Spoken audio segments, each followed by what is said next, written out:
Between 2020 and 2023, a team of researchers from Indonesia and the UK studied how older people in Indonesia are cared for.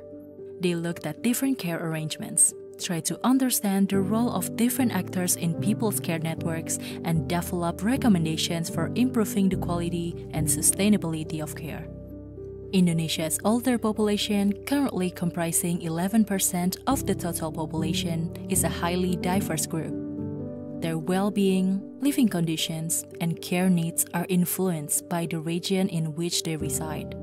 In Jakarta, the capital city, older people face challenges due to overcrowding, poor sanitation, and lack of green spaces. In rural and semi-urban communities in Yogyakarta and East Java, the majority of older individuals live with or near family members. The presence of agricultural land and gardens enables healthy older people to remain active. In a matrilineal Sumatran highland village, where agriculture remains the main livelihood, younger generations tend to migrate out. Although adult children send monetary support, their absence can pose challenges when older parents require care. On the island of Alor, agriculture and fishing are the main sources of livelihood. Families are patrilineal and outmigration is common. This can mean that older people are left in charge of grandchildren.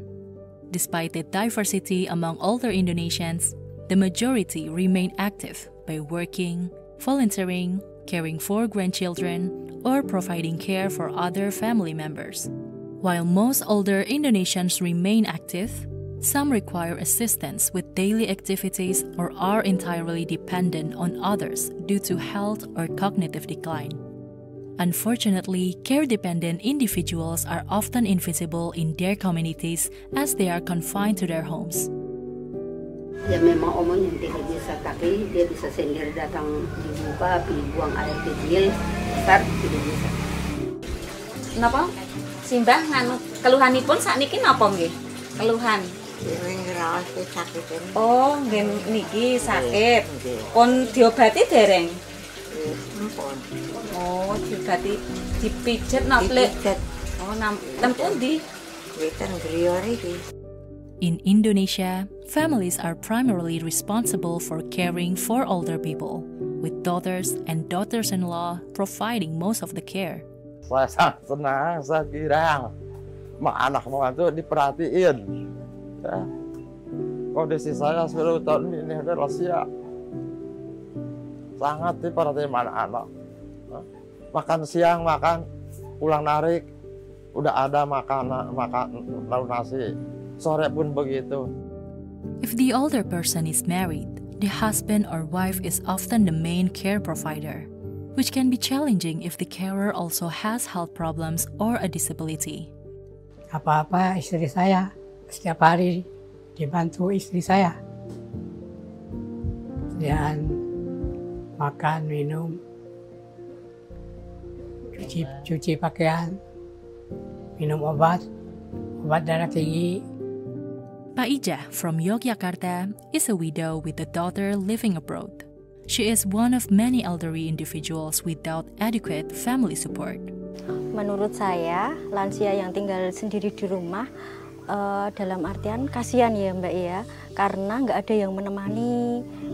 Dia butuh teman untuk ngobrol, kasihan, memprihatinkan sebenarnya, gitu. When older people's care needs are long-term or complex, their families may struggle to provide care. With support from only 1 or 2 individuals, caregiving can be overwhelming. Nggak pulang, udah berganti baju, celana udah siap, keluar sendiri gitu. Apa kemana mau pulang? Aduh, saya bilang kemana nih gitu.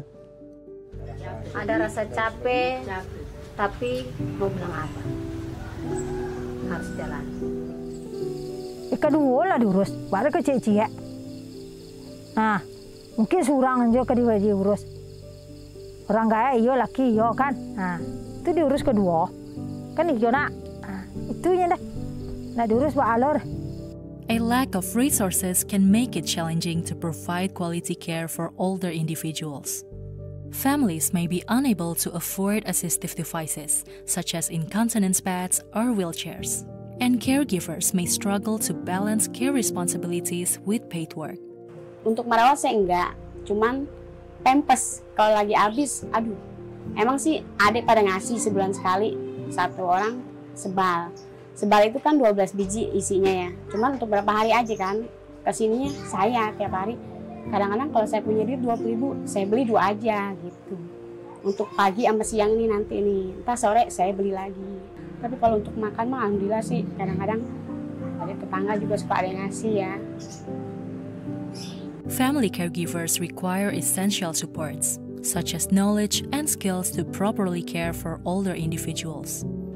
Bantuan yang saya perlukan, pelatihan cara merawat lansia dengan penyakit khusus kayak seperti Parkinson, terus demensia, kanker, dan gangguan jiwa.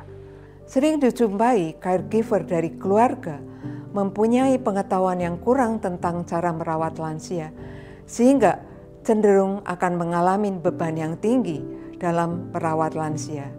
Many older Indonesians needing care do not seek medical attention due to common barriers, such as transportation difficulties, cost concerns, or caregiver time constraints. As a result, preventable symptoms are left unmanaged due to the belief that ill health is a natural part of aging. Kenapa tidak ke puskesmas? Karena biaya ongkos bemo itu juga kita ya dengan bayi ini tidak bisa duduk di motor. Jadi kita tidak, karena dia tegang saja toh. Kita tidak bisa makanya kita tidak pernah antar dia pergi ke puskesmas. Ya kalau di Siko di Bali-Bali ubek pulang teh lah mati juga taruh. Kan awak jauh kan? Nah, awak jauh Healthcare volunteers, known as Kader, play a crucial role in supporting older people and their caregivers by providing regular health checks, preventive health messages, and referrals to health centers. In some communities, Kader also conduct home visits for older individuals who are housebound, which is a valuable and appreciated service. Government support in the form of money or consumables benefits some older people. However, it is not always reliable or inclusive of all older people who need it. Alhamdulillah sampai saat ini saya terima bantuan dari pemerintah masalah lansia dan BPNT. Dan belum lama ini keluar bantuan BPNT tunai 400. Nenek dengan bayi ada terima bantuan dari pemerintah kok tidak? Tidak. Belum pernah kita terima. Bantuan beras atau uang tidak, itu? Tidak. PKH? Tidak. Ideally, caregiving should be a collaborative effort. Kalau saya sedang berhalangan merawat Bapak, saya minta tolong kakak saya atau adik saya untuk membantu Bapak merawatnya. Ya seperti membeli makan Bapak, karena kan saya tidak ada tuh. Dukungan yang dibutuhkan untuk pengasuh informal atau keluarga yaitu berupa dukungan moral, emosi, memberikan perhatian, spiritual, lalu memberikan semangat pada keluarga yang merawat lansia dengan bedridden, lalu juga mendapatkan informasi akses fasilitas kesehatan dan beberapa informasi tentang jaminan sosial dari pemerintah.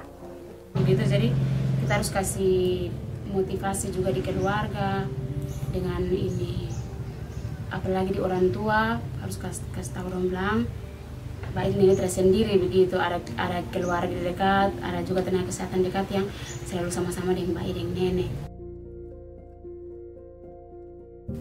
Kebanyakan orang akan mengalami masa ketergantungan pada awal dan akhir hidupnya. Memberi dan menerima perawatan adalah bagian dari identitas kita sebagai manusia. Pemenuhan kebutuhan kita akan perawatan fisik, emosional, dan medis adalah bagian dari hak asasi manusia. Bukti penelitian kami menunjukkan bahwa kesejahteraan dan martabat di akhir kehidupan paling baik dicapai jika perawatan menjadi tanggung jawab bersama. Ada peran untuk berbagai anggota keluarga, untuk tetangga, untuk kader dan pelayan kesehatan, untuk pemerintah dan lembaga swadaya masyarakat untuk memberikan dukungan dan perawatan kepada lansia. Perawatan bersama adalah perawatan yang lebih berkelanjutan dan berkualitas lebih baik.